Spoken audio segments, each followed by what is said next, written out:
عليكم ورحمة الله وبركاته. إن الحمد لله وحده والصلاة والسلام على من لا نبي بعده.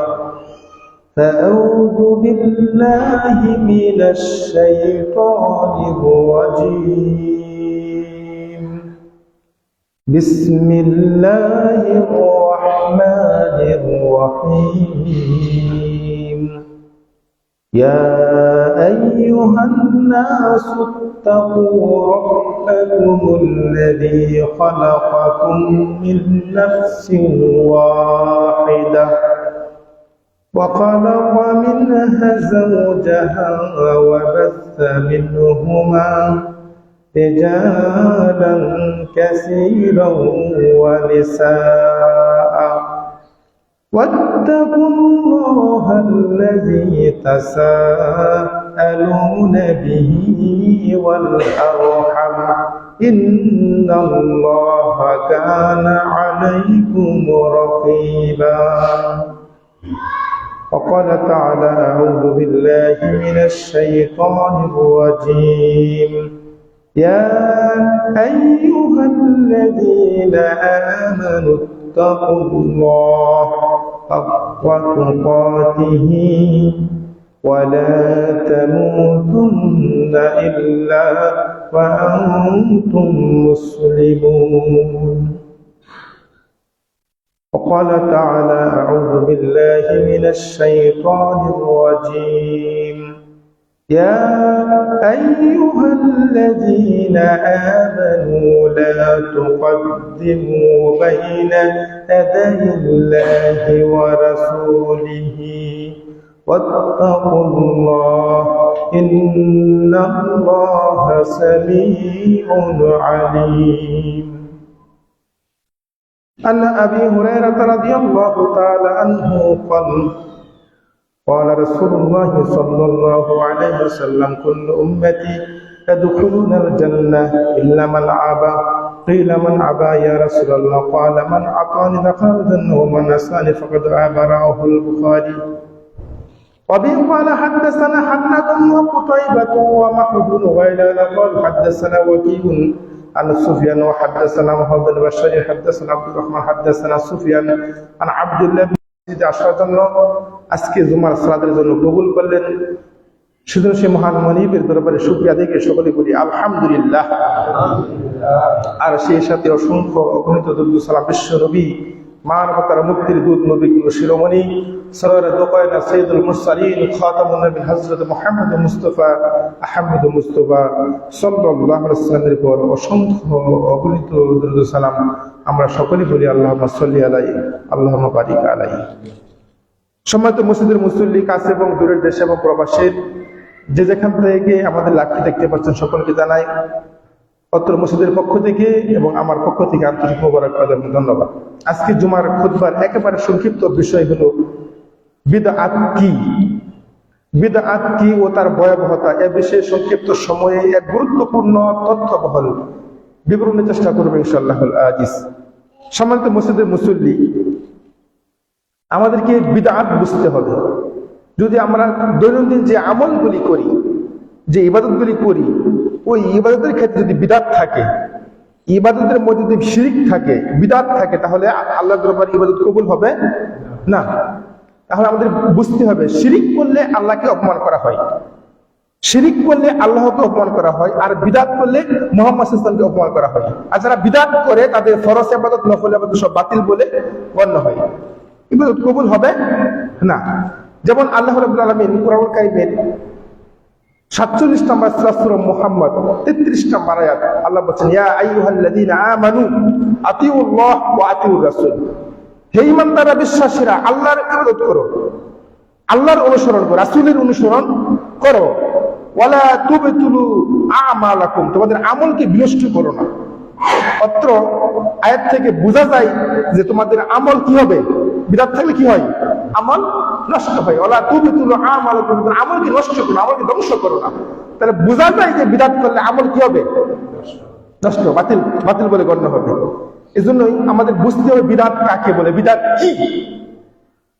রাসূল সাল্লাল্লাহু আলাইহি ওয়াসাল্লাম যে কাজ করেননি, মুহাম্মদ সাল্লাল্লাহু আলাইহি ওয়াসাল্লাম যে কাজ করেননি এবং উম্মতদেরকে করতে বলেননি, সেই কাজ যদি আপনি নেকি মনে করেন তাহলে সেটাই কি হবে? বিদআত হবে। মুহাম্মদ সাল্লাল্লাহু আলাইহি ওয়াসাল্লাম যে কাজ করেননি এবং উম্মতদেরকে করতে বলেননি, সেই কাজ যদি আপনি নেকি মনে করে করেন তাহলে কি? সেটাই বিদআত। যেমন ফরজ সালাতের পর সম্মিলিত মুনাজাত আল্লাহর নবী করেন নাই, যে আপনি নেকি মনে করে করেন তাহলে কি হবে? বিদআত হবে। এমনকি বুঝতে হবে বিদআত কি। আল্লাহ রাব্বুল আলামিন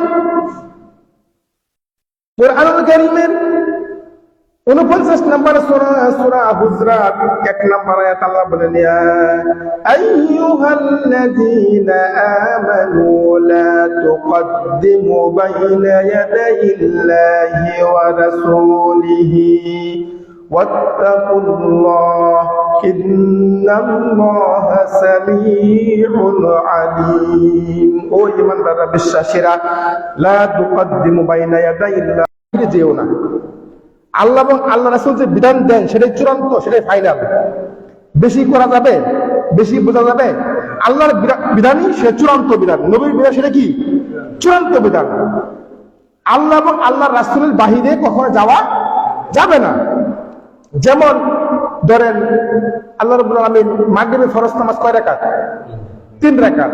আপনি যদি মনে করেন যে আমি সিরাজউদ্দিন খান এই এলাকার অনেক বড় বুজুর্গ, আমি 3 রাকাত করবো না, 4 রাকাত করবো, নামাজ হবে? হবে না। বেশি করা যাবে না। যেমন ফজরের সালাত কয় রাকাত? 2 রাকাত। আপনি যদি মনে করেন যে আমি এলাকার অনেক বড় বুজুর্গ, অনেক বড় আলেম, অনেক বড় মুফতি, আমি 3 রাকাত করবো, হবে? হবে না। রমজানের সিয়াম দিলেন আল্লাহ কয়টা? 30টা বা 29টা। আপনি যদি মনে করেন, বলেন যে না আমি অনেক বড় বুজুর্গ, অনেক বড় আলেম, আমি আরো 5টা বাড়াইয়া করাম, 35টা রাখাম, 35টা, হবে? সিয়াম হবে না। আল্লাহ এটাই বলছেন, লা তুকাদ্দিমু বাইনা ইয়াদাইল্লাহি ওয়া রাসূলিহি, তোমরা আল্লাহ এবং আল্লাহর বিধানের বাহিরে, রাসূলের বিধানের বাহিরে যেও না। আল্লাহ এবং আল্লাহর রাসূল যে বিধান দেয় সেটাই ফাইনাল, সেটাই চূড়ান্ত বিধান। বেশি করলে কি হবে? বিদআত হবে। বেশি করা যাবে না, বাহিরে যাওয়া যাবে না। যেমন আল্লাহ রাব্বুল আলামিন কুরআনুল কারীমের 59 নম্বর সূরা আল হাসর 7 নম্বর আয়াত আল্লাহ বলেন, ওয়া মা আতাকুমুর রাসূলু ফাখুযুহু ওয়া মা নাহাকুম আনহু ফাওতাহু ওয়াত্তাকুল্লাহ ইন্নাল্লাহা শাদীদুল ইকাব। আল্লাহ বলছেন, ওয়া মা আতাকুমুর রাসূল, আমার নবী তোমাদেরকে যা দেয় তা তোমরা গ্রহণ করো। সুবহানাল্লাহ বলেন। আল্লাহ বলছেন এটা, আমার নবী মুহাম্মদ সাল্লাল্লাহু আলাইহি ওয়াসাল্লাম তোমাদেরকে যা দেয়, কি দেয়? যা দেয় তা তোমরা কি করো? গ্রহণ করো। ওমা নাহাকুম আনহু ফান্তাহু, আর যা নিষেধ করছে তা বর্জন করো। যা দিয়েছে তা কি করো? গ্রহণ করো। যা নিষেধ করছে তা বর্জন করো। ওয়াত্তাকুল্লাহ, আল্লাহকে ভয় করো। ইন্নাল্লাহা শাদীদুল ইকাব, আল্লাহর শাস্তি অত্যন্ত কি? কঠিন শাস্তি। কঠিন শাস্তির মুখোমুখি হতে হবে যদি বর্জন না করো। সুতরাং যদি বেশি করেন তাহলে কি হবে? বিদআত হবে। আমাদের বিদআত বুঝতে হবে। মুহাম্মদ সাল্লাল্লাহু আলাইহি ওয়াসাল্লাম যা দিয়েছেন কতটুকু সীমাবদ্ধ। যদি বেশি করেন, বেশি বুজুর্গ হওয়ার চেষ্টা করেন তাহলে কি হবে? বিদআত হবে। যেমন দেখেন সহিহ বুখারী 5 নম্বর খণ্ড 5063 নম্বর হাদিস, 5063 নম্বর হাদিস। 3 জন সাহাবীর একটা দল, 3 জন সাহাবীর একটি দল মুহাম্মদ সাল্লাল্লাহু আলাইহি ওয়াসাল্লামের কাছে আসলেন, মুহাম্মদ সাল্লাল্লাহু আলাইহি ওয়াসাল্লামের স্ত্রীদের কাছে আসলেন। 3 জন সাহাবীর একটি দল মুহাম্মদ সাল্লাল্লাহু আলাইহি ওয়াসাল্লামের স্ত্রীদের কাছে আসছেন। আসিয়া বললেন যে আল্লাহর নবী দিনে এবং রাতে কি কি আমল করতেন, কি কি আমল করতেন? তখন স্ত্রীরা বললেন যে ফালাম্মা উখবিরু বিহা, আল্লাহর নবী দিনে এবং রাতে এই এই আমল করতেন। সংক্ষেপে বুঝিয়ে দিলেন। তখন তাদের একজন একটু বেশি বুঝলেন যে আল্লাহর নবী ওয়াকাদে গুফিরা লাকা মিন যানবিকা ওয়া মা তাআখারা, আল্লাহর নবীর আগে এবং পাশের জীবনে গুনাহ ছিল না। আল্লাহর নবী এত আমল করতেন, আমাদের 3 জনের একজন বলছে আমাদের বেশি করতে। তখন একজন বলল যে আমি আনা উসাল্লি লাইলা আবাদা, আমি আজকে রাত্রে থেকে নামাজ পড়া ধরাম আবাদা, আমি কালকে থেকে সিয়াম রাখা শুরু করব, জীবনে সিয়াম কি করব না, ছাড়বো না। আরেকজন বলছে ফালা তাজাওয়াজ, আমি বিবাহই করব না। 3 জন 3টা প্রতিজ্ঞা করছে। আল্লাহ নবী শুনছি, দিনের জন্য বক্তব্য শুনছে। এই কি বলছো, তুমি কি বলছো? মনে রাখো, মনে রাখবা, তোমাদের চাইতে বেশি আমি আল্লাহকে ভয় করি। সাল্লাল্লাহু আলাইহি ওয়াসাল্লাম মুহাম্মদ সাল্লাল্লাহু আলাইহি ওয়াসাল্লাম বলে, আমি তোমাদের কথা শুনেছি, তোমাদের চাইতেও বেশি আমি আল্লাহকে ভয় করি, তোমাদের চাইতেও বেশি আমি আল্লাহকে ভালোবাসি। সুতরাং যে বলছো সারা রাত বন্দেগী করবা, সারা রাত নামাজ পড়বা, তাকে আল্লাহ নবী বুঝিয়ে দিলেন, আমি নামাজও পড়ছি আবার ঘুমাইছি। সুবহানাল্লাহ বলেন, সারা রাত বন্দেগী করবা, এটা ইসলাম বলে নাই। যে বলছো সারা বছর সিয়াম রাখবো, আমি আল্লাহ নবী সারা বছর সিয়াম রাখি নাই, সিয়াম রাখছি, আবার সিয়াম কি ছাড়ছি। যদি আপনি বেশি বুজুর্গ দেখাতে চান, রমজানের 1 মাস সিয়াম ফরজ, 9 মাস 1 মাস সিয়াম ফরজ। যদি আপনি আরো বেশি রাখতে চান, তাহলে আপনি সপ্তাহে 2 দিন রাখেন, সোমবার বৃহস্পতিবার সিয়াম রাখেন। যে আরো বেশি রাখতে চান, তাহলে আপনি প্রতি মাসে 3টা সিয়াম রাখেন, 13, 14, 15। যে আরো বেশি রাখতে চান, তাহলে আপনি আশুরার 2 দিন সিয়াম রাখেন। যে আরো বেশি রাখতে চান, তাহলে আপনি কি করেন, শাওয়াল মাসে 6টা সিয়াম আছে, ওইটা রাখেন। যে আরো বেশি রাখতে চান, তাহলে দাউদ রাসূল সিয়াম রাখছেন, একদিন রাখছে একদিন ছাড়ছে, এটা রাখেন। কিন্তু সারা বছর সিয়াম আল্লাহ নবী কখনো রাখেন নাই। যেমন ইমাম আবু হানিফা রাহিমাহুল্লাহর ব্যাপারে এক ব্যক্তি বলছেন যে ইমাম আবু হানিফা রাহিমাহুল্লাহ একাধারে 55 বছর সিয়াম রাখছে। এরকম কোনো কথা হাদিসের কোরআনের মধ্যে নেই যে ইমাম আবু হানিফা রাহিমাহুল্লাহ একাধারে 55 বছর সিয়াম রাখছে। ইমাম আবু হানিফা রাহিমাহুল্লাহ কি পছন্দ হয়েছে? ইমাম আবু হানিফার ব্যাপারে আরেক বলছেন যে ইমাম আবু হানিফা রাহিমাহুল্লাহ এক ওযু দিয়া, এশারের ওযু দিয়া 40 বছর ফজরের নামাজ পড়ছি। নাউজুবিল্লাহ বলেন। এরকম কোন আমল ইমাম আবু হানিফা করেন নাই। মানে ইমাম আবু হানিফার মর্যাদা মানে বাড়াতে বাড়াতে বাড়াতে বাড়াতে এমন উপরে নিয়ে গেছে, ইমাম আবু হানিফা তার পছন্দ হারাইছে। অথচ ইমাম আবু হানিফা রাহিমাহুল্লাহ সব সময় সহি আমল করতেন। ইমাম আবু হানিফা বলছেন, ইদা সাহা মাযহাবি, যখন সহি হাদিস পাবে সেটাই হলো আমার মাযহাব। সুবহানাল্লাহ। সহি হাদিস সেটা কি ইমাম আবু হানিফার মাযহাব। কিন্তু ইমাম আবু হানিফাকে আমরা মর্যাদা বাড়ানোর জন্য আমরা পছন্দ হারাইছি। মনে রাখবেন, আল্লাহ নবী সুন্দর করে বুঝিয়ে দিলেন, সাহাবী শোনো, আমি সারা রাত বন্দেগী করি নাই, সারা রাত নামাজ পড়ি নাই, আমি নামাজও পড়েছি আবার ঘুমাইছি, আমি সারা বছর সিয়াম রাখি নাই, আমি সিয়ামও রাখছি, সিয়াম আবার কি ছাড়ছি। আরেকজন বলছে আমি বিবাহ করবো না। আল্লাহ নবী বলছে বিবাহ করছি মানে আমার স্ত্রী 9 জন 11 জন। সুবহানাল্লাহ বলেন। তোমার অসুবিধা কোথায়? আমি যদি 9টা বিবাহ করে ব্যালেন্স করতে পারি, সমাজ রাষ্ট্র পরিচালনা করতে পারি, তোমার অসুবিধা কোথায়? কেন বিবাহ করবা না? সুতরাং আল্লাহ নবী বললেন, সাহাবীরা শোনো, হামান রাগিবা সুন্নতি ফালাইসা মিন্নি, যারা আমার সুন্নতের, যারা আমার নিয়মের, যারা আমার পদ্ধতির খেলাফ করে, তারা আমার উম্মত না। বুঝলেন? তারা উম্মত না, তারা আমার নবীর উম্মত না। তারা তাহলে বেশি বাড়াবাড়ি করা যাবে, সারাসারি করা যাবে, করা যাবে না কখনোই। যতটুকু বেশি আল্লাহ নবী দিয়েছেন ততটুকু আমাদের করতে হবে। ওমা আতাকুমুর রাসূল, আমার নবী তোমাদেরকে যা দেয়, আল্লাহ বলছেন আমার নবী তোমাদেরকে যা দেয়, ফাখুযুহু, তা শক্ত করে ধরো। ওমা নাহাকুম আনহু ফান্তাহু, যা নিষেধ করেছে তা বর্জন করো। সুতরাং বেশি করবে সুযোগ আছে, বেশি করার সুযোগ নাই, বেশি করা যাবে না। যতটুকু দিয়েছেন আল্লাহ নবী ততটুকু মধ্যে করতে হবে। আল্লাহ যতটুকু দিয়েছেন ততটুকু করতে হবে, বেশি বাহিরে যাওয়া যাবে না। দেখেন, নবীর সুন্নাহ মতে আমাদের কাজ করতে হবে, নবীর সুন্নাহ অনুযায়ী আমাদের কাজ করতে হবে, যতটুকু দিয়েছেন ততটুকু করতে হবে। দেখেন, আমাদের সমাজে কিছু বিদআত হয়, আমরা শুনে শুনে বিদআত করি, আমরা বুঝি না। যেমন একটু আপনাদের উদাহরণ দিয়ে বুঝতে পারবেন, সহিহ বুখারী 311 নম্বর হাদিস, সহিহ বুখারী 311 নম্বর হাদিস, আল্লাহ নবী সাল্লাল্লাহু আলাইহি ওয়াসাল্লাম 2টা কবরের পাশ দিয়ে অতিক্রম করলেন, 2টা কবরের পাশ দিয়ে অতিক্রম করলেন। আল্লাহ নবী দেখতে পেলেন যে কবরের মধ্যে কি আযাব হচ্ছে, কবরে আযাব হচ্ছে। তেমন বড় কোনো কারণ না, তেমন বড় কোনো কারণ, সাধারণ কারণে আযাব হচ্ছে। একটা কবরবাসী কবরে এই জন্য আযাব হচ্ছে, ওই লোকটা প্রস্রাব করার সময় পানি নিত না বা ডিলাক্লোজ ব্যবহার করতো না।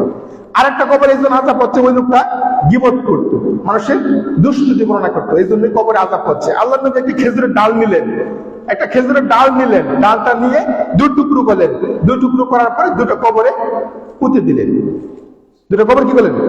পুঁতে দিলেন। সাহাবারা বললেন, ইয়া রাসূলুল্লাহ, আপনি খেজুরের ডাল কবরে পুঁতলেন, কারণ কি? আল্লাহ নবী বললেন যে হ্যাঁ, কবরে আযাব হচ্ছে, আমি দেখতে পাচ্ছি, তাই খেজুরের ডাল পুঁতে দিচ্ছি।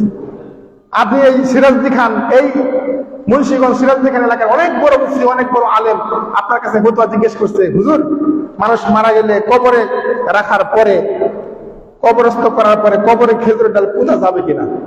আপনি অনেক বড় মুফতি, আপনি বললেন কি হ্যাঁ পুঁতা যাবে না, মানে সহিহ বুখারী 311 নম্বর হাদিস পুঁতা যাবে, আল্লাহ নবী স্বয়ং পুঁতেছেন, এই ফতোয়া দেওয়া ঠিক হবে? ঠিক হবে? ঠিক হবে না।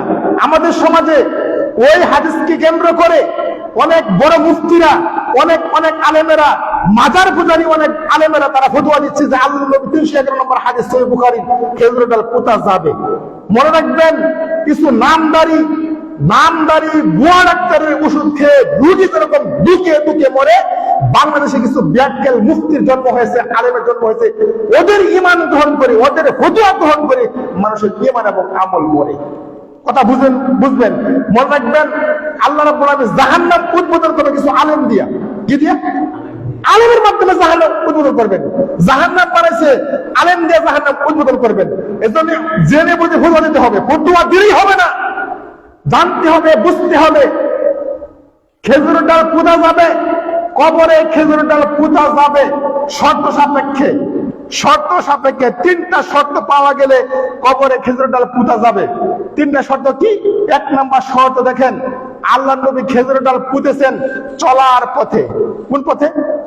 চলার পথে। একদিন যে সফরে বের হয়েছেন, দূরে কোথাও গেলেন, দেখছেন 2টা কবরে আযাব হচ্ছে, তিনি চলার পথে পুঁতেছেন খেজুরের ডাল, কিন্তু বাড়িতে বসে থেকে খেজুরের ডাল পুঁতেন নাই। 1 2 আল্লাহ নবী কবরে খেজুরের ডাল পুঁতেছেন, পুরাতন কবরে পুঁতেছেন। কি কবর?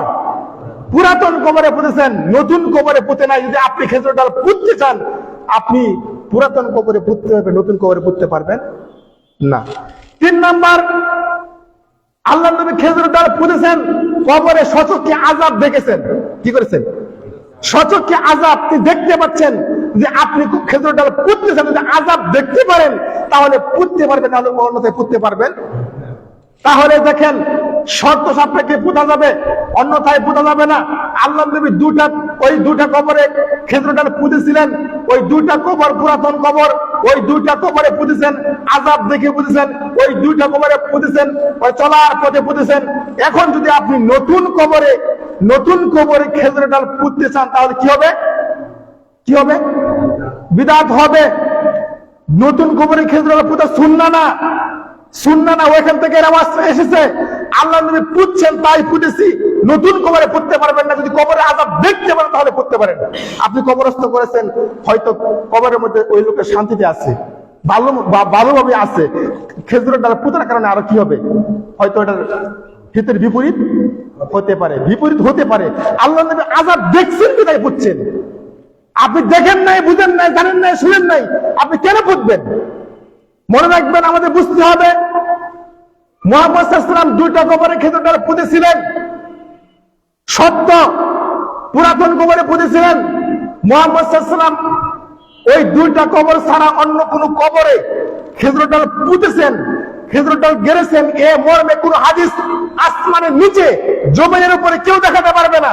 সুতরাং মুহাম্মদ সাল্লাল্লাহু আলাইহি ওয়াসাল্লাম নিজ হাতে তার স্ত্রী খাদিজা রাদিয়াল্লাহু আনহাকে কবরস্থ করেছেন। অনেক সাহাবায়ে কেরাম যুদ্ধে হতাহত হয়েছেন, শাহাদাত বরণ করেছেন, তাদেরকে নিজে কবরস্থ করেছেন। কিন্তু অন্য কোন কবরে, ওই 2টা কবর ছাড়া অন্য কোন কবরে খেজুরের ডাল পুঁতেছেন, এ মর্মে কোন হাদিস পাওয়া যায়। সুতরাং যে রাসূলের জন্য খাস ছিল ওই 2টা কবরে খেজুরের ডাল পোঁতা, রাসূলের জন্য সুন্নাহ ছিল ওটা। এখন আমরা সুন্নাহ মনে করে নতুন কবরে খেজুরের ডাল পুঁতি, তাহলে কি হবে? বিদআত হবে, 100% বিদআত হবে। সুতরাং আমরা এটা কখনো করতে পারবো না। বিদআত একটি মারাত্মক অপরাধ, বিদআত একটি ভয়াবহ অপরাধ। বিদআত করলে মানুষের ফরজ ইবাদত নফল ইবাদত বাতিল বলে গণ্য হয়, কোন ইবাদত বন্দেগী কবুল হবে না। সুতরাং আমাদের বুঝতে হবে, বিদআত একটি মারাত্মক অপরাধ, বিদআত একটি ভয়াবহ অপরাধ। দেখেন, আবু হুরায়রা রাদিয়াল্লাহু তাআলা আনহু বলেন, রাসূল সাল্লাল্লাহু আলাইহি ওয়াসাল্লাম বলেছেন, কুল্লু উম্মতি ইয়াদখুলুনা জান্নাহ, আমার প্রত্যেক উম্মত জান্নাতে প্রবেশ করবে, আমার প্রত্যেক উম্মত বেহেশতে প্রবেশ করবে, ইল্লা মান আবা, কিন্তু আবা যারা তারা প্রবেশ করবে না। আবা যারা তারা প্রবেশ করবে না। তিনা জিজ্ঞেস করা হলো, মান আবা ইয়া রাসূলুল্লাহ, আবা কারা? রাসূল সাল্লাল্লাহু আলাইহি ওয়াসাল্লাম বললেন, শুনো সাহাবা কেরাম, আবা হলো তারাই, মান আতানি দাখালা জান্নাহ, যারা আমি নবীর আনুগত্য করবে, অনুকরণ করবে, তারা হলো জান্নাত। সুবহানাল্লাহ। ওমান আসানি ফাকাদ আবা, আর যারা আমি নবীর নাফরমানি করবে, আমি নবীর অনুসরণ করবে না, বেশি বেশি করবে, অন্যান্য কাজ করবে, ইসলামের মধ্যে নতুন সিস্টেম চালু করবে, বিদআত করবে, তারা হলো কি? আবা। সম্মানিত সুধীবৃন্দু, আন আয়েশা রাদিয়াল্লাহু তাআলা আনহা বলেন, রাসূল সাল্লাল্লাহু আলাইহি ওয়াসাল্লাম মান হাযা ফি আমরিনা হাযা লাইসা মিনহু ফাহুয়া রাদ। যে ব্যক্তি ইসলামের মধ্যে, দ্বীনের মধ্যে, ধর্মের মধ্যে নতুন সিস্টেম চালু করলো, যা আমার ধর্মের মধ্যে নেই, দ্বীনের মধ্যে নেই, ফাহুয়া রাদ, অবশ্যই পরিত্যাজ্য, প্রত্যাখ্যাত। আন আয়েশা রাদিয়াল্লাহু তাআলা আনহা বলেন, রাসূল সাল্লাল্লাহু আলাইহি ওয়াসাল্লাম মান আমিলা আমালান লাইসা আলাইহি আমরুনা ফাহুয়া রাদ। যে ব্যক্তি এমন আমল করলো, যে ব্যক্তি এমন আমল করলো যা আমার দ্বীনের মধ্যে নেই, যা আমার নির্দেশ নেই, যা আমার অনুমতি নেই, ফাহুয়া রাদ্দুন, তা অবশ্যই পরিত্যাজ্য, প্রত্যাখ্যাত। সুতরাং বেশি করবেন, বিরাট বিপদে পড়বেন। যতটুকু আল্লাহ নবী দিয়েছেন ততটুকু করতে হবে, বেশি করা যাবে না। অনেকেই বেশি বেশি বুজুর্গ দেখায়, অনেকে বেশি বুজুর্গ দেখে সারা রাত বন্দেগী করে, সারা রাত নামাজ পড়ে। এটা আল্লাহ নবী করেন নাই। সারা রাত করবেন না। যেমন আমি বলতে হয় আমাদেরকে একটু ইশারা দিলে, যে অনেকেই বলে যে সারা রাত বন্দেগী করলাম অমুক রাতে, অমুক রাতে, তমুক রাতে। সারা রাত বন্দেগীর কথা কোনো হাদিসে নাই। আল্লাহ নবী রাতের বেলা নামাজ পড়তে, আবার কিছু অংশ কি ঘুমাইছে। সুতরাং বেশি ইবাদতের নাম লিখি না। আমাকে মানাই হলো ইবাদত।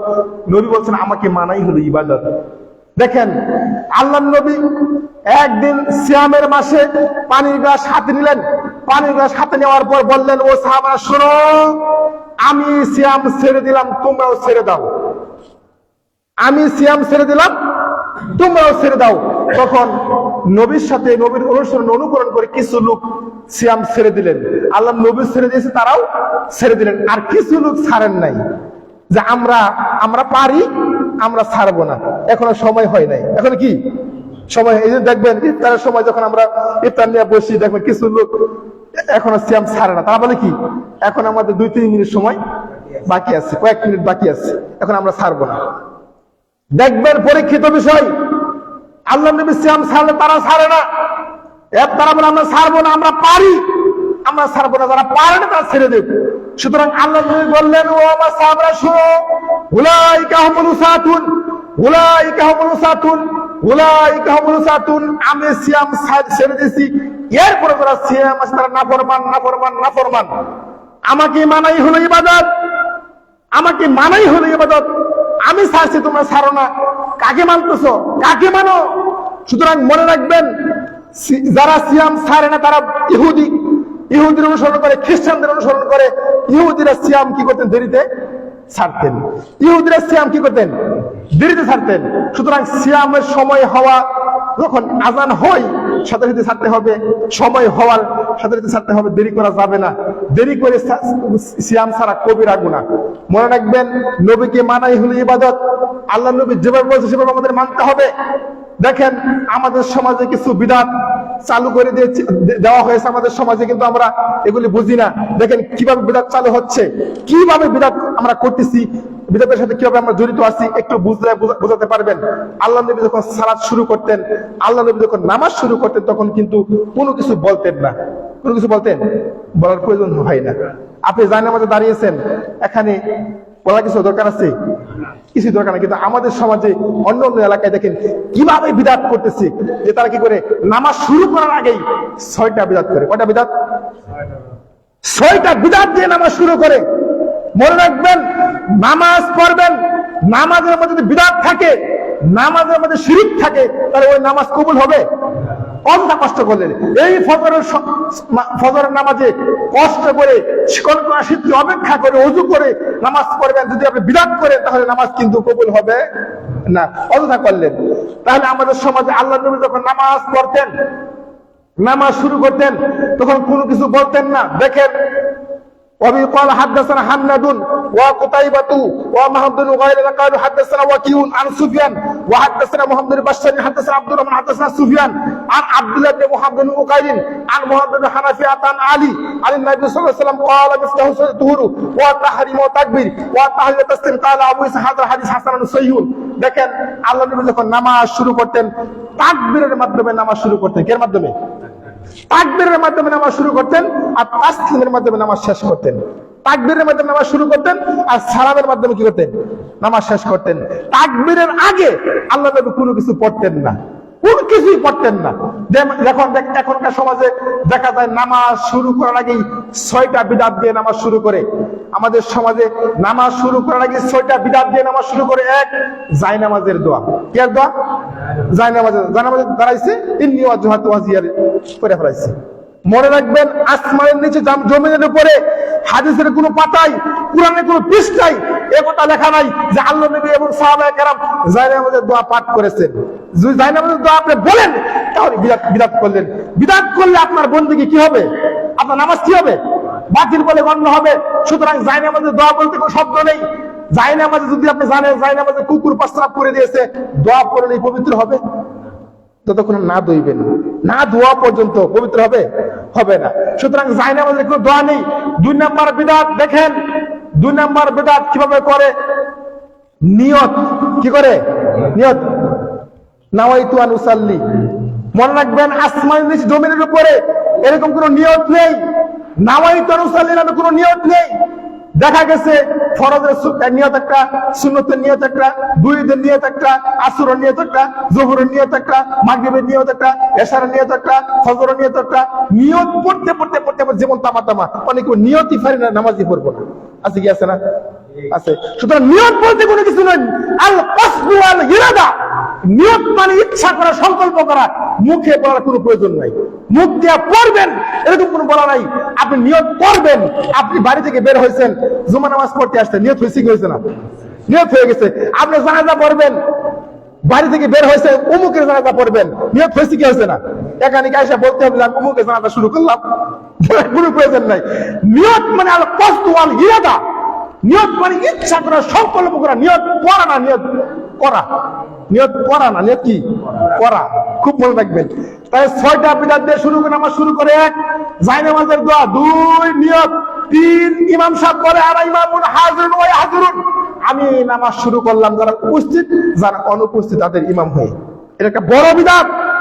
3 নাম্বার বিদআত গেল। 4 নাম্বার বিদআত, যখন মুয়াজ্জিন সাহেব বলে আশহাদু আন্না মুহাম্মাদার রাসূলুল্লাহ, যখন আযান এবং ইকামতে এই কথা বলে, তখন অনেকে বলে সাল্লাল্লাহু আলাইহি ওয়াসাল্লাম। কি বলবেন? কি বলবেন? মুয়াজ্জিন সাহেব যা বলে তা বলতে হবে। যদি আপনি মুয়াজ্জিন সাহেবকে ডিঙ্গা অন্য কিছু বলেন, সাল্লাল্লাহু আলাইহি ওয়াসাল্লাম বলে, তাহলে কি হবে? বিদআত হবে। আর মনে করবেন না যে এইগুলি ফর্মুলা ছাড়া, আল্লাহর নবীর ফর্মুলা অনুযায়ী কাজ করতে হবে। আল্লাহ নবী যে নির্দেশ দিয়েছে সেটা মানতে হবে, ফলো করতে হবে। আপনি বানাবেন, তখন এটা হবে না। যখন মুয়াজ্জিন সাহেব বলে আশহাদু আন্না মুহাম্মাদার রাসূলুল্লাহ সাল্লাল্লাহু আলাইহি ওয়াসাল্লাম বলা যাবে না। আযান এবং ইকামতের ভিতরে মুয়াজ্জিন যা বলে তা বলতে হবে। কথা বলতে না মনে হয়? আযান এবং ইকামতের ভিতরে মুয়াজ্জিন সাহেব যা বলে তা বলতে হবে। আযান এবং ইকামতের বাইরে নবীর নাম শুনলে কি বলবেন? সাল্লাল্লাহু। বুঝতে হবে আমাদের, আযান এবং ইকামতের ভিতরে বলতে হবে সাল্লাল্লাহু আলাইহি ওয়াসাল্লাম। আর বলতে হবে ইমাম মুয়াজ্জিন যা বলে। আর আযান এবং ইকামতের বাইরে মুহাম্মদ সাল্লাল্লাহু আলাইহি ওয়াসাল্লাম শুনে কি বলবে? সাল্লাল্লাহু আলাইহি ওয়াসাল্লাম। দেখেন 5 নাম্বার বিদআত, মুয়াজ্জিন সাহেব যখন বলে আশহাদু আন্না মুহাম্মাদার রাসূলুল্লাহ, অনেক জায়গায় থুতু নিয়ে কি চোখের মধ্যে দেয়। এটাও একটা বড় বিদআত। চাঁদপুর অন্য এলাকায় আছে এগুলি, আপনাদের এলাকা হয়তো নাই, কিন্তু এটা একটা বিদআত। 6 নাম্বার বিদআত দেখেন, ইমাম সাহেব যখন ইকামত হচ্ছে, ইমাম সাহেব পারগি বাজছে, ইকামত হচ্ছে আর পারগি বাজাচ্ছে, মাথায় পারগি বাজছে, বলছে কি যে পারগি পরে 1 রাকাত, বিনা পারগিতে 70 রাকাতের সমান। নাউজুবিল্লাহ বলেন। হাদিসের কোনো পাতায়, কুরআনের কোনো পৃষ্ঠায় এই ধরনের কথা লেখা নাই পাগড়ি পরে 1 রাকাত বিনা পারগিতে 70 রাকাতের সমান। এরকম কোনো কথা হাদিসের মধ্যে নেই, হাদিসের মধ্যে কোনো নেই, কুরআনের কথা উল্লেখ নেই। সুতরাং এগুলি বিদআত। 6টা বিদআত দিয়ে নামাজ শুরু করে। বিদআত একটি মারাত্মক অপরাধ, বিদআত একটি ভয়াবহ অপরাধ।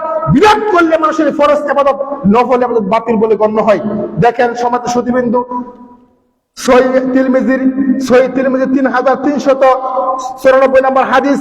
একটু ভালো করে বুঝবেন, বিদআত করলে আল্লাহর নবী কত রাগান্বিত হতেন। এক সাহাবী একটা কাজ করেছিলেন, যার উপরে আল্লাহর নবী তার প্রতি অনেক রাগান্বিত হয়েছিলেন, অনেক ক্ষিপ্ত হয়েছিলেন। দেখেন সহিহ তিরমিজি 3394 নম্বর হাদিস। আন আবু যর গিফারী রাদিয়াল্লাহু তাআলা আনহু, সাহাবী আবু যর গিফারী, আল্লাহর নবী বলেন আবু যর গিফারী, মুহাম্মদ সাল্লাল্লাহু আলাইহি ওয়াসাল্লাম তাকে বললেন, আবু যর গিফারী, যখন তুমি রাতের বেলায় ঘুমোতে যাবে, রাতের বেলায় শুইতে যাবে, তখন তুমি একটা দোয়া পাঠ করবে। কি দোয়া? তুমি বলবে আমানতু বি নাবিকা। কি বলবে? আমানতু বিনাবিকা, এই দোয়াটা পাঠ করে তারপর তুমি ঘুমোতে যাবে।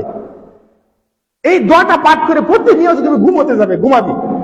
তখন আবু যর গিফারি একটু পণ্ডিতি বেশি করে, মাতাব্বরি বেশি করে বলে ফেললেন যে আমানতু বিরসুলিকা। কি বললেন? আল্লাহ নবী তাকে শিক্ষা দিলেন কি? আমানতু বিনাবিকা। সে আমানতু বিনাবিকা না বলে কি বলে? আমানতু বিরসুলিকা। তো আবু যর গিফারি তেমন খারাপ কিছু বলেন নাই। তিনি জানেন, আবু যর গিফারি এটা বুঝলেন যে প্রত্যেক নবী, প্রত্যেক রাসূল তিনি নবীও রাসূলও, আর প্রত্যেক নবী তিনি কি? নবী। তিনি আমাদের নবী মুহাম্মদ সাল্লাল্লাহু আলাইহি ওয়াসাল্লাম, তিনি নবীও রাসূলও। এজন্য কিন্তু বলেছেন আমানতু বিরসুলিকা। দেখেন, Islam is the complete code of life. Islam পূর্ণাঙ্গ জীবন বিধান, ইসলাম পূর্ণাঙ্গ জীবন ব্যবস্থা। ইসলামে বেশি বাড়াবেন কমাবেন এটা হবে না, এটা ইসলাম পরিপূর্ণ করে দিয়েছেন আল্লাহ। সুতরাং আল্লাহ নবী বলছেন আমি যতটুকু দিয়েছি আবু যর ততটুকু করবা, বেশি করলে বিদআত হবে। কি হবে? বিদআত হবে। যখন আবু যর গিফারি আমানতু বিনাবিকার জায়গায় আমানতু বিরসুলিকা বললেন, আল্লাহ নবী বললেন ফাতানা ইয়াদি ফি সাদরি, আবু যর গিফারির বুক বরাবর এক ঘুষি মারলেন। তার প্রতি এতই রাগান্বিত হলেন আবু যর গিফারির প্রতি, তাই বুক বরাবর ঘুষি মারলেন। হ্যাঁ বেটা আবু যর গিফারি, আমি তোমাকে শিক্ষা দিলাম আমানতু বিনাবিকা, তুমি আমানতু বিনাবিকা না বলে কি বললা? আমানতু বিরসুলিকা বললা। দেখেন, আমাদের বর্তমান সমাজে কিছু ল্যাংরা কারা মুফতি আছে, নামাজ শুরু করার আগে তারা 6টা বিদআত দিয়ে নামাজ শুরু করে। আবু যর গিফারি আমানতু বিনাবিকার জায়গায় আমানতু বিরসুলিকা বলে এক ঘুষি খেলেন। আমাদের এলাকায় যত মুফতি আছে তারা নামাজ শুরু করার আগে 6টা বিদআত করে, তাহলে তাদের জন্য কয় ঘুষি বরাদ্দ দেখি? কয় ঘুষি দেওয়ার দরকার? তাদের 6টা ঘুষি দেওয়া দরকার। সুতরাং Islam is the complete code of life. Islam পূর্ণাঙ্গ জীবন বিধান, বেশি বাড়ানো যাবে না, কমানো যাবে না, সীমাবদ্ধ করে দিয়েছেন। আপনি বেশি বুজুর্গতা খাবেন, বেশি পণ্ডিতি করবেন, মাতাব্বরি করবেন। আবু যর গিফারিকে ঘুষি মারলেন মাতাব্বরি করার কারণে। সুতরাং আমাদের বুঝতে হবে বিদআত একটি মারাত্মক অপরাধ, বিদআত একটি ভয়াবহ অপরাধ। বিদআত করলে মানুষের ফরজ ইবাদত, নফল ইবাদত নষ্ট হয়ে যায়, নফল ইবাদত বাতিল বলে গণ্য হয়। মনে রাখবেন সমাজে সুধীবৃন্দু, অনেকেই আমাদের সমাজে বিদআত বুঝে না।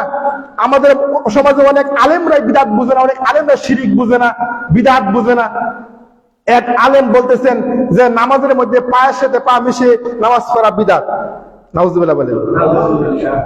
এরকম মূর্খ, আকীদা যদি নষ্ট হয়, মানহাজ যদি নষ্ট হয়, আকীদা নষ্ট হয়, তাওহীদ নষ্ট হয়, তাহলে তারা একথা বলে। নামাজের মধ্যে পায়ের সাথে পা মিশিয়ে নামাজ পড়া বলি বিদআত। তিনি বলেছেন এই আমলটা সাহাবী করেন নাই, তাবিঈ করেন নাই, তাবি করেন নাই, কোন ইমামগণ করেন নাই, আল্লাহর নবী করেন নাই, কোন কেউই করেন নাই। মনে রাখবেন, নামাজের মধ্যে পায়ের সাথে পা মিলিয়ে নামাজ পড়া সুন্নাত। কি এটাকে বড় সুন্নাহ, ছোট সুন্নাহ না, অনেক বড় সুন্নাহ। যারা নামাজের মধ্যে পায়ের সাথে পা মিলিয়ে নামাজ পড়ে, এটা হলো একটা বড় সুন্নাহ। তাদের জন্য জান্নাতের মধ্যে বিল্ডিং নির্মাণ করা হয়, প্রাসাদ নির্মাণ করা হয়। কি হয়? যারা নামাজের মধ্যে পায়ের সাথে পা মিলিয়ে নামাজ পড়ে, ওদের জন্য জান্নাতে প্রাসাদ নির্মাণ হয়, জান্নাতের মধ্যে বিল্ডিং নির্মাণ করা হয়। মনে রাখবেন, অবশ্যই নামাজের মধ্যে, সালাতের মধ্যে পায়ের সাথে পা মিলিয়ে নামাজ পড়তে হবে, পা মিলিয়ে পড়তে হবে। এটা বড় সুন্নাহ। দুজনের মাঝখানে অর্ধ হাত ফাঁকা রেখে, 4 আঙ্গুল ফাঁকা রেখে আপনি 1 হাত ফাঁকা রেখে নামাজ পড়বেন। এমন কোন হাদিস আসমানের নিচে জমিনের উপরে কেউ দেখাতে পারবে না। অবশ্যই যখন নামাজ পড়বেন আপনি 100% আপনার পায়ের সাথে পা মিলিয়ে পড়তে হবে, পায়ের সাথে পা মিলিয়ে পড়তে হবে। দেখেন সহিহ বুখারী 718 719, সহিহ মুসলিম 875, সহিহ আবু দাউদ 666 667 নম্বর হাদিস। আর আব্দুল্লাহ ইবনে উমর রাদিয়াল্লাহু আনহু বলেন, রাসূল সাল্লাল্লাহু আলাইহি ওয়াসাল্লাম বলেছেন আকিমু সুবাকুম ওয়া তাদিলু ওয়া মা সাবরাশুরু, পায়ের সাথে পা, কাঁধের সাথে কাঁধ রেখে দাঁড়াও। যখন নামাজে দাঁড়াবে তখন গাড় সমূহ পা সমূহ খাড়া রাখো, গাড় সমূহ পা সমূহ খাড়া রাখো। ওয়াসুদ্দুল খালাম, কাতারের মাঝখানে যে কোনো প্রকার ছিদ্র বন্ধ করো। দুজনের মাঝখানে যে কোনো প্রকার ফাঁকা জায়গা কি করতে হবে? বন্ধ করতে হবে। যে কোনো প্রকার ছিদ্র বন্ধ করতে হবে। ওয়ালি বিয়াদি খুয়ানিকুম, এবং বাহুর সাথে বাহু মিলে দাঁড়াতে হবে। বাহুর সাথে বাহু মিলে দাঁড়াও, দুজনের মাঝখানে ফাঁকা জায়গা বন্ধ করে দাঁড়াও। ওয়ালে তাজারু ফুরদাতুল ইসফি শয়তানের জন্য কাতারের মাঝখানে কোনো প্রকার জায়গা ফাঁকা রেখো না। কি করো না?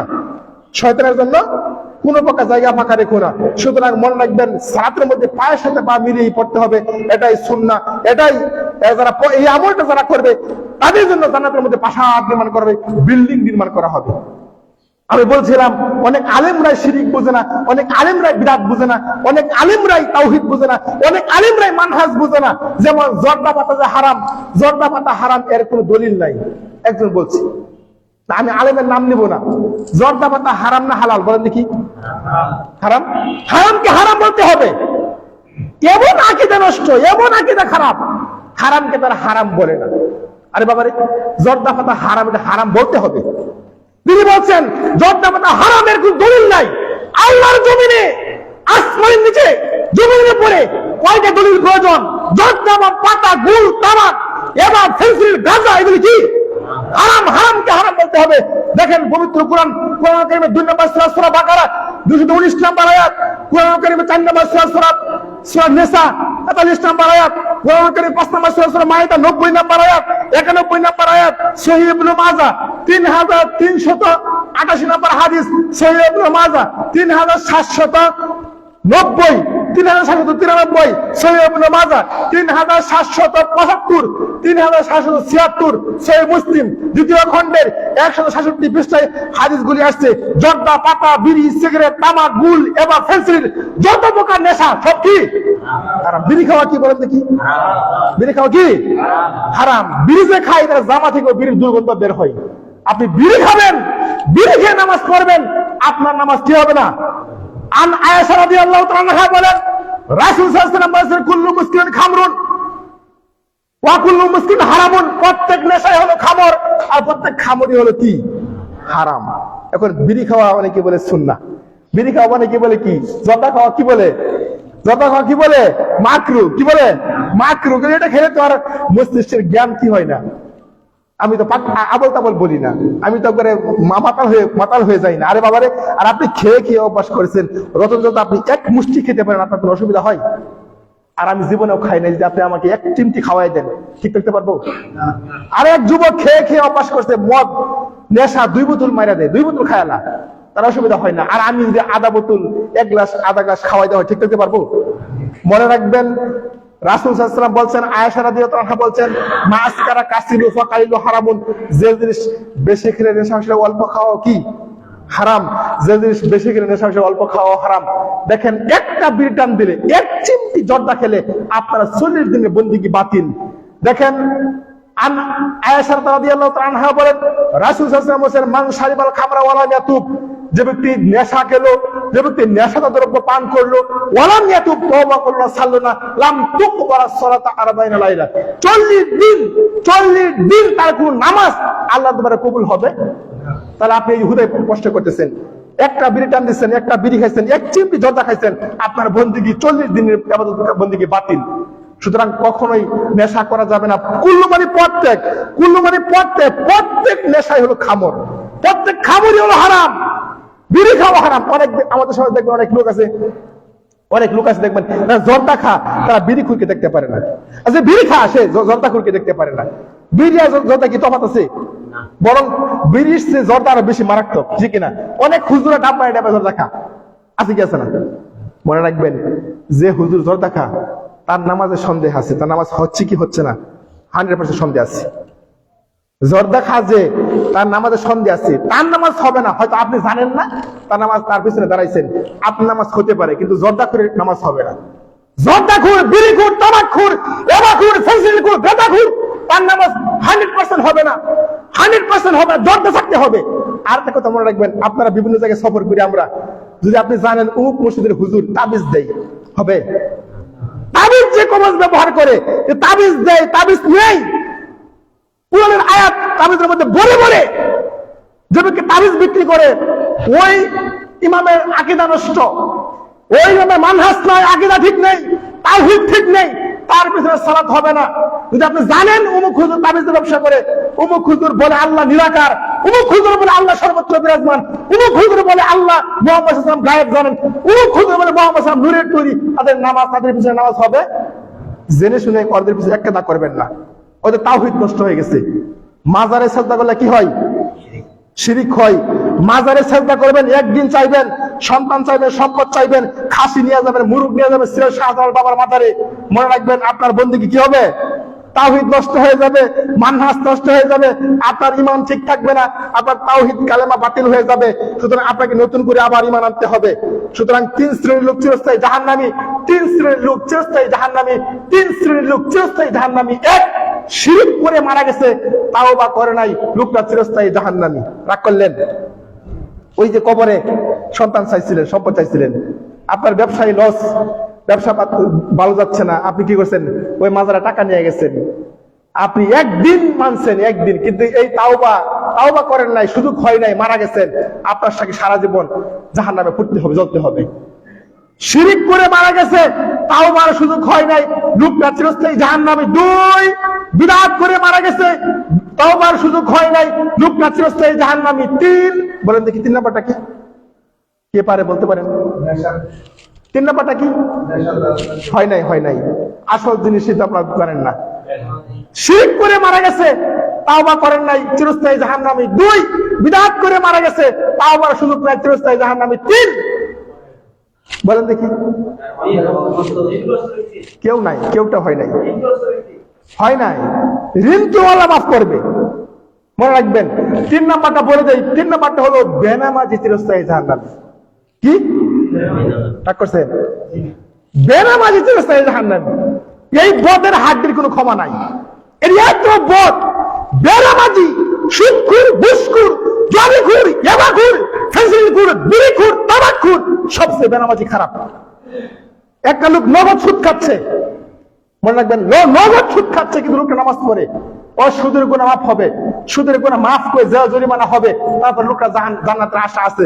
কিন্তু যে বেনামাজি, বদের হাড্ডি, তার মানে বলতে না সুদ খাওয়া হালাল, এটা মনে করছেন সুদ হালাল? এটা মনে করবেন না। সুদ একটি মারাত্মক পাপ, সুদ একটি ভয়াবহ পাপ, সুদ একটি জঘন্য পাপ।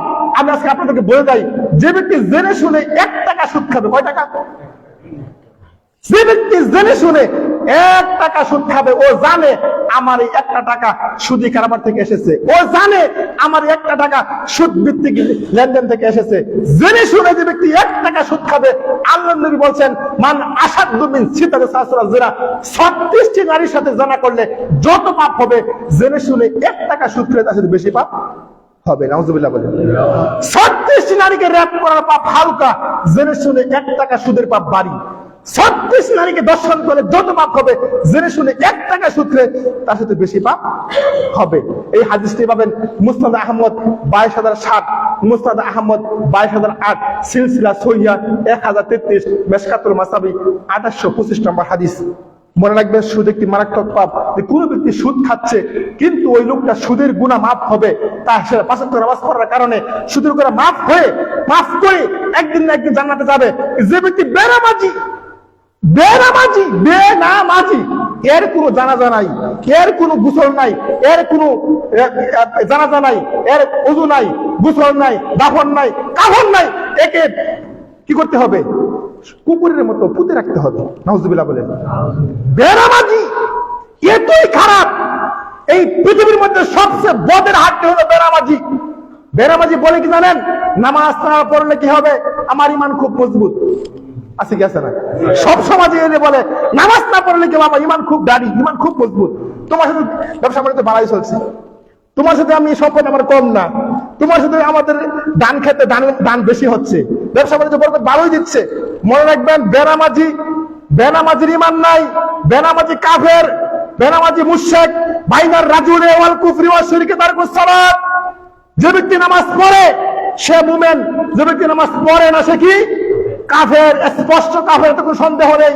আল্লাহর নবী নামাজ ছাড়লে কাফের বলতেন, নামাজ ছেড়ে দিলে কাফের মনে করতেন সাহাবায়ে কেরাম, কিন্তু অন্য কোনো বন্দিকে ছাড়া কাফের মনে করতেন না। নামাজ যে ব্যক্তি ছাড়লে সে কাফের। দেখেন, 1 রাকাত নামাজ ছাড়বেন কাফের, 1 রাকাত নামাজ ছাড়বেন কাফের। আপনি ইচ্ছা করে ফজরের নামাজ ছাড়ছেন, ইচ্ছা করে ফজর ছাড়ছেন, ইচ্ছা করে যখন যুহুর পড়বেন তখন অবশ্যই আপনাকে তাওবা করে আশহাদু আল্লা ইলাহা ইল্লাল্লাহ ওয়া আশহাদু আন্না মুহাম্মাদার আবদুহু ওয়া রাসূলুহু ঈমান এনে কালেমা পড়ে তাওবা করে ইস্তিগফার করে আপনি যুহুর পড়বেন। মনে করবেন না সহজ মনে করবেন না। বেনামাজি কাফের, বেনামাজি মুশরিক। ওমর রাদিয়াল্লাহু তাআলা আনহু ইসলামের দ্বিতীয় খলিফা, ওমর রাদিয়াল্লাহু তাআলা আনহু ইসলামের দ্বিতীয় খলিফা। উমর রাদিয়াল্লাহু আনহু একদিন ফজরের নামাজ পড়াচ্ছিলেন, ফজরের নামাজ ইমামতি করতেছিলেন। এমন সময় ঘাতক এসে, শত্রু এসে বিষযুক্ত ছুরি দ্বারা উমরকে ক্ষতবিক্ষত করে দিলেন। শত্রু মনে করেছে ওটাই সুবর্ণ সুযোগ, উমরকে হত্যা করা সহজ নয়, উমরকে মারা সহজ নয়, নামাজের মধ্যে তাকে হত্যা করতে হবে, নামাজের মধ্যে কতল করতে হবে। শত্রু সুযোগ বুঝে মসজিদে ঢুকে যখন উমর রাদিয়াল্লাহু আনহু নামাজ ইমামতি করছিলেন, বিষযুক্ত ছুরি দ্বারা উমরকে ক্ষতবিক্ষত করে দিলেন। বলে আল্লাহর কসম, উমর জমিনে বেহুশ হয়ে পড়ে গেলেন, উমর জমিনে বেহুশ হয়ে পড়ে গেলেন। আপনি বিশ্বাস করুন, উমরের যখন জ্ঞান ফিরলো, উমরের যখন হুশ হলো, আপনি বিশ্বাস করুন, উমর বললেন না আমার মেয়ে কোথায়, উমর বললেন না আমার ছেলে কোথায়, উমর বললেন না আমার স্ত্রী কোথায়, আমার তুমুক কোথায়। সর্বপ্রথম হুশ হওয়ার পর উমর বললেন যে লোকেরা কি নামাজ পড়ে নিয়েছে? উমর বললেন, শোনো, আমার স্মরণ আছে, আমার খেয়াল আছে, যখন আমি ফজর নামাজ ইমামতি করছিলাম, ফজর নামাজ পড়াচ্ছিলাম, 2 রাকাত নামাজের মধ্যে আমি মাত্র 1 রাকাত পড়তে পেরেছি। আর 1 রাকাত পড়ার আগেই আমাকে শত্রু এসে ক্ষতবিক্ষত করে দেওয়া দিয়েছিল, আমি জমিনে বেহুশ হয়ে পড়ে গেছি। হুশ হওয়ার পর সর্বপ্রথম উমর বললেন, লোকেরা কি নামাজ পড়ে নিয়েছে? বলা হলো হ্যাঁ। উমরকে বলা হলো হ্যাঁ, লোকেরা বাকি নামাজ পড়ে নিয়েছে, অসুবিধা নাই, লোকেরা বাকি নামাজ পড়ে নিয়েছে। উমর বললেন, শুনো, লা তাজাবিল ইসলাম লিমান তারকুস সালাত, লা তাজাবিল ইসলাম লিমান তারকুস সালাত, লা তাজাবিল ইসলাম লিমান তারকুস সালাত। ইসলামের মধ্যে ওই ব্যক্তির কোনো স্থান নেই, ইসলামের মধ্যে ওই ব্যক্তির কোনো জায়গা নেই যে ব্যক্তি ইচ্ছা করে 1 রাকাত নামাজ ছেড়ে দিবে। উমর বললেন, শুনো, আমি উমরের কি হবে, আমার 1 রাকাত নামাজ ছুটে গেছে, আমি উমর মনে হয় মুশরিক হয়ে গেলাম, আমি মনে হয় কাফের হয়ে গেলাম। ইচ্ছা করে নামাজ ছুটতে, ইচ্ছা করে উমর 1 রাকাত নামাজ ছুটে গেছে। উমর নিজেকে কাফের মনে করতেছেন, নিজেকে মুশরিক মনে করতেছেন। আর আমার আপনার জীবনের খবর নিয়ে দেখেন, 5 বছর 10 বছর একটা সেজদাও নাই, আছে কি আছে না? আমাদের সমাজে এরকম বহু লোক আছে জীবনে মাত্র একটা সেজদা দেয়, তাও ফিরে দিতে পারে, আছে কি আছে না? জীবনে খালি রমজানে নামাজ পড়ে, রমজানে, আর সারা বছর পড়ে না। জীবনে জানাজা পড়ে, আর কোন নামাজই পড়ে না। জীবনে খালি জুমার নামাজ পড়ে, আর কোন নামাজই পড়ে না, আছে কি আছে না? উমরের 1 রাকাত নামাজ ছুটে গেছে, উমর নিজেকে কাফের মনে করতেছেন। আর আমার আপনার জীবনে কত রাকাত নামাজ ছুটে গেছে, আমি আপনি কি মুসলমান আছি? মনে রাখবেন, নামাজ ছাড়লে কাফের, নামাজ ছাড়লে কাফের, অন্য কোন বন্দী ছাড়া কাফের মনে করতেন না। আজকে মালখান নগর সিরাজদি খানে অত্র মসজিদ থেকে আইন চালু করতে হবে। সমাজের গণ্যমান্য ব্যক্তি মিলে, এলাকার গণ্যমান্য ব্যক্তি মিলে এই আইন চালু করতে হবে। আমাদের সমাজের ইমাম সাহেব, অত্র মসজিদের ইমাম সাহেব কোন বেনামাজি জানাজা পড়বে না, কি ঠিক কিনা? আজকে আইন চালু করতে হবে এলাকার গণ্যমান্য ব্যক্তি মিলে যে আমাদের ইমাম সাহেব কোন বেনামাজি জানাজা পড়বে না। তাহলে আপনি এই আইন চালু করেন, একটা জানাজা আটকে দেন, 100% সমাজ পরিবর্তন হবে, সবাই নামাজি হবে, হবে কি হবে না? কিন্তু আমরা দুর্বল, আমরা মুনাফিকের নামাজও পড়ি, সুদখোরের নামাজও পড়ি, বেনামাজি জানাজা পড়ি, সব পড়ি, কিন্তু আমরা কি কখনো প্রতিবাদ করি না, হক কথা কখনো বলি না। আর ইমামতি যা থাকুক, আমার ইমামতি আবার এখানে আশা করতে হবে, এটা আমি কখনো বলি না। আমাকে স্পষ্ট ভাষায় বলতে হবে, বেনামাজি কাফের, বেনামাজি মুশরিক। আমার কথা না, বর্তমানে সালাফি আলেমগণ এই ফতোয়া দিচ্ছেন, বেনামাজির কোনো ক্ষমা নাই। তাহলে বুঝেন, অনেক কঠিন এবং জটিল। বেনামাজি হয়ে মরবেন না, বেনামাজি হয়ে কখনো মরবেন না। বেনামাজি এতই পদের হাড্ডি, এই লোকের কোনো ক্ষমা নাই, আল্লাহ তাকে ক্ষমা করবে না। বেনামাজি আমাদের না হয়ে আমরা প্রত্যেকে যেন অত্র মসজিদের সকল মুসল্লি যেন নামাজি হতে পারি। অবশ্যই আমরা অ্যাক্টিভ থাকি, আমরা আমাদের সমাজের প্রত্যেকে এই আইন চালু ঠিক রাখি, আমাদের সমাজে এই আইন করতে পারি, তাহলে সমাজ পরিবর্তন হবে, প্রত্যেকে নামাজি হবে। তবে আমি বলি, বেনামাজি জানাজা নাই, সবসময় এই কথাই বলি, কিন্তু বেনামাজি জানাজা আছে। কারা পড়বে বলে দেখি, কারা পড়বে? যারা বেনামাজি তারাই পড়বে, বেনামাজি জানাজা পড়বে বেনামাজিরা, সেখানে কোনো নামাজি লোক যাবে না। এটাই স্বাভাবিক। আপনারা সবাই একমত থাকেন, দেখবে সমাজ পরিবর্তন হবে। সমাজে শুধু কিন্তু আজকে আমার বিষয় ছিল যে বিদআত একটি মারাত্মক অপরাধ, বিদআত একটি ভয়াবহ অপরাধ। বিদআত করলে মানুষের বন্দেগী কি হয়? আপনি যতই ইবাদত করেন না কেন, আপনার ইবাদত কবুল হবে না। কি হবে না? কবুল হবে না। তাহলে শিরিক বুঝতে হবে, বিদআত বুঝতে হবে, কোনটা শিরিক কোনটা বিদআত। এই তারতম্য করতে হবে। অনেক আলেম ওলামারা এটা শিরক এবং বিদআত বুঝে না, না বুঝে কত আমল করছে, আজকে মানুষের দিকে আসলাম মহাখালী পর্যন্ত, সিল্লার এক গাড়ি, সিল্লার লোক 40 জন বাড়িঘর ছেড়ে 40 দিন 120 দিনের জন্য বের হয়ে গেছে। মনে রাখবেন, এই যে বাড়িঘর ছেড়ে, সংসার, ছেলে মেয়ে পুত্র সব ছেড়ে, অথচ রাসূল বলছেন যে তুমি তোমার লাঠি সবসময় পরিবারের উপর রাখবে, পরিবারকে কন্ট্রোলে নেবে, পরিবারকে শাসন করার জন্য লাঠি সবসময় হাতে রাখবে। আজকে আমি 120 দিনের জন্য চলে আসলাম, 120 দিনের জন্য বের হয়ে গেলাম, আমার পরিবার কি করছে জানি খবর রাখি না। মনে রাখবেন, পরিবার তো কন্ট্রোলে থাকে না।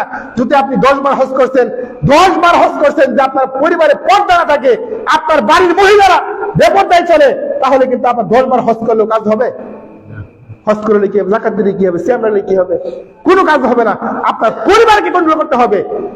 এরকম কোন সিল্লা দেওয়ার হাদিস আসমানের নিচে জমিনের উপরে কেউ দেখাতে পারবে না, কেউ দেখাতে পারবে। চ্যালেঞ্জ, এটা চ্যালেঞ্জ। এই আজকে আখিরি মোনাজাত, এখানে 2 গ্রুপ, 7 গ্রুপ আর জুবাইর গ্রুপ আছে কি আছে না? কোন গ্রুপ জায়েজ না, শরীয়ত। এই টঙ্গীর আখিরি মোনাজাত কি বিদআত? আমাদের বাংলাদেশে অনেক বড় বড় সালাফি কনফারেন্স হচ্ছে, আব্দুর রাজ্জাক বিন ইউসুফ হাফিজাহুল্লাহ প্রত্যেক ডিস্ট্রিক্টে সালাফি কনফারেন্স করতেছে, কিন্তু কোন কনফারেন্সে দোয়া হচ্ছে? আখিরি মোনাজাত বলে কোনো দোয়া নেই। মনে রাখবেন, এই আখিরি মোনাজাত বিদআত, বিদআত। আমি বলি, স্পষ্ট করে বলি, কেন এই জন্য বিদআত হবে? এক আলেম বলছে, এই টঙ্গীর মাঠে 1 রাকাত পড়লে 49 কোটি রাকাতের নেকি। নাউজুবিল্লাহ বলে 49 কোটি রাকাতের নেকি। মক্কা মদিনায় পড়লে কত নেকি জানেন? মক্কাতে পড়লে 1 লক্ষ রাকাতের নেকি, আর মদিনাতে পড়লে 50,000 রাকাতের নেকি। আর আমাদের মক্কা মদিনার ডিঙ্গায় তারা বলছে 49 কোটি গুণ নেকি। নাউজুবিল্লাহ বলেন। এরকম কোন হাদিস আসমানের নিচে জমিনের উপরে কেউ দেখাতে পারবে না। সুতরাং বিদআত করলে দেখেন না, দোয়া ধরে বসে আছে, ফরজের কোনো খবর নাই, যোহর কাজা, আসর কাজা, মাগরিব যায়, কেউ ওযু নাই, গোসল নাই, ওই প্রস্রাব পায়খানার ভিতরে বিশাল বড় দোয়া নিয়ে পড়ে আছে। মনে রাখবেন, বিদআত একটি মারাত্মক অপরাধ। বিদআত করলে আল্লাহ মুহাম্মদ সাল্লাল্লাহু আলাইহি ওয়াসাল্লামকে অপমান করা হয়, বিদআত করলে মুহাম্মদ সাল্লাল্লাহু আলাইহি ওয়াসাল্লামকে অপমান করা হয়, বিদআত করে তার ফরজ ইবাদত, নফল ইবাদত সব বাতিল বলে গণ্য হয়। বলছিলাম শেষ সমাজের সুধীবৃন্দু, বিদআতের 4টি কঠিন ভয়াবহতা দেখেন। সহিহ বুখারী 6583, 6584 নম্বর হাদিস। আর সাহাল ইবনে সাদ রাদিয়াল্লাহু আনহু বলেন, রাসূলুল্লাহ সাল্লাল্লাহু আলাইহি ওয়াসাল্লাম বলেন, যে ব্যক্তি বিদআত করবে তার জন্য হাউজে কাউসারের পানি পান করতে পারবে। নবী বলছেন, আমি সবার আগে হাসরের দিন, কিয়ামতের দিন হাউজে কাউসারের নিকট থাকবো। হাউজে কাউসারের নিকট আমি থাকবো। আমি যাকে পানির গ্লাস ধরিয়ে দিব সেই পানি পান করবে, আমি যাকে গ্লাস ধরিয়ে দিব সেই পানি পান করবে, যাকে ধরাবো না সে পানি পান করতে পারবে না। একদল লোক আসবে, এমন সময় একদল লোক আসবে, ইয়ারিফু ওয়া ইয়ারিফুনি। নবী বলছেন, আমি যাদেরকে চিনি তারাও আমাকে চিনে। তখন এমন সময় তাদেরকে পানি দিব, পানিটা ধরিয়ে দিব। এমন সময় কি করছি? তাদের মাঝে আমার মাঝে পর্দা পড়ে গেছে। তখন নবী বললেন, ইয়া রাব্বুল আলামিন, এরা আমার উম্মত, এদেরকে আমি চিনি, এদেরকে পানি পান করাবো। পর্দা পড়ে গেল, কারণ কি? আল্লাহ বলছেন, নবী গো, আপনি মারা যাওয়ার পরই এরা আপনার ইসলামের মধ্যে, দিনের মধ্যে নতুন সিস্টেম চালু করছে, বিদআত করছে, সুতরাং এদেরকে পানি পান করাতে পারবেন না। তাহলে বিদআতকারী 1 নাম্বার হলো, বিদআতকারী কোনো ইবাদত বন্দি কবুল হবে, দোয়া কবুল হবে না। বিদআত করতেছে আর বলছে আস্তাগফিরুল্লাহ, দোয়া কবুল হবে? আল্লাহ যখন আপনি আস্তাগফিরুল্লাহ বলবেন, আল্লাহ বলবে তুমি আগে বিদআত ছাড়ো, তারপরে আস্তাগফিরুল্লাহ বলো। আস্তাগফিরুল্লাহ 100 বার বললেও, 1000 বার বললেও, কোটি বার বললেও বিদআতকে কি করতে হবে? ছাড়তে হবে। আগে বিদআত ছাড়ো, তারপর আস্তাগফিরুল্লাহ বলো, তাহলে তোমার দোয়া কবুল হবে। তাহলে 1 নাম্বার বিদআতকারী কোনো দোয়া কবুল হবে না। 2, বিদআতকারী হাউজে কাউসারে পানি পান করতে পারবে না। 3, বিদআতকারী, যে ব্যক্তি বিদআত নিজে করে অন্যকে প্রশ্রয় দেয়, বিদআত নিজে করে বিদআতকে প্রশ্রয় দেয়।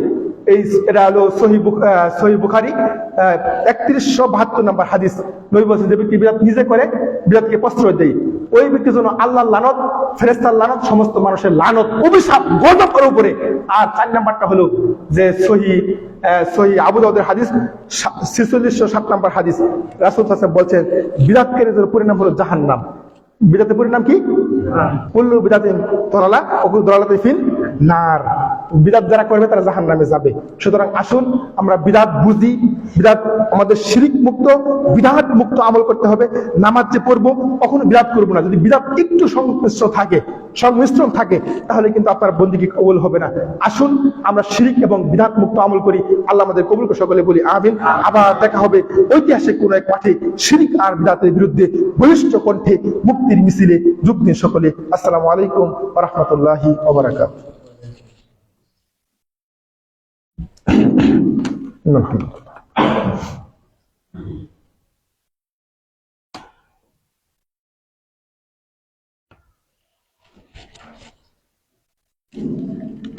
إن الحمد لله وحده والصلاة والسلام على من لا نبي بعده. أعوذ بالله من الشيطان الرجيم. بسم الله الرحمن الرحيم. إن الله وملائكته يصلون على النبي يا أيها الذين آمنوا صلوا عليه وسلموا تسليما. اللهم صل على محمد وعلى آل محمد كما صليت على إبراهيم وعلى آل إبراهيم إنك حميد مجيد. اللهم بارك على محمد وعلى آل محمد كما باركت على إبراهيم وعلى آل إبراهيم إنك حميد مجيد. সম্মানিত সুধীবৃন্দ, মসজিদ কমিটির পক্ষ থেকে আবেদন, দোতলার জানালার গ্রিল এবং দরজার সিঁড়ি রং করতে হবে। 1, 2 ছাদের কলমের বড় ঢালাই করতে হবে। আনুমানিক সর্বমোট 20-25 হাজার টাকা প্রয়োজন। সবাই সর্বাত্মক সহযোগিতা করবেন। সম্মানিত সুধীবৃন্দ, এই পৃথিবীতে মসজিদ নির্মাণ সবচেয়ে বড় একটা গুরুত্বপূর্ণ ইবাদত। কেননা রাসূল বলছেন, মান বানা বিল্লাহি মসজিদান বানা আল্লাহু বাইতা ফিল জান্নাত। যে ব্যক্তি মসজিদ বানায় আল্লাহ তাআলা জান্নাত বানায়। সুবহানাল্লাহ বলেন। যে ব্যক্তি মসজিদ বানায় আল্লাহ তাআলা কি জান্নাত বানায়। সুতরাং এটা একটা বড় ইবাদত। আলহামদুলিল্লাহ, আমি খুশি হলাম আপনাদের প্রতি যে আপনারা সালাফি মানহাজের একটা প্রতিষ্ঠান এখানে করেছেন।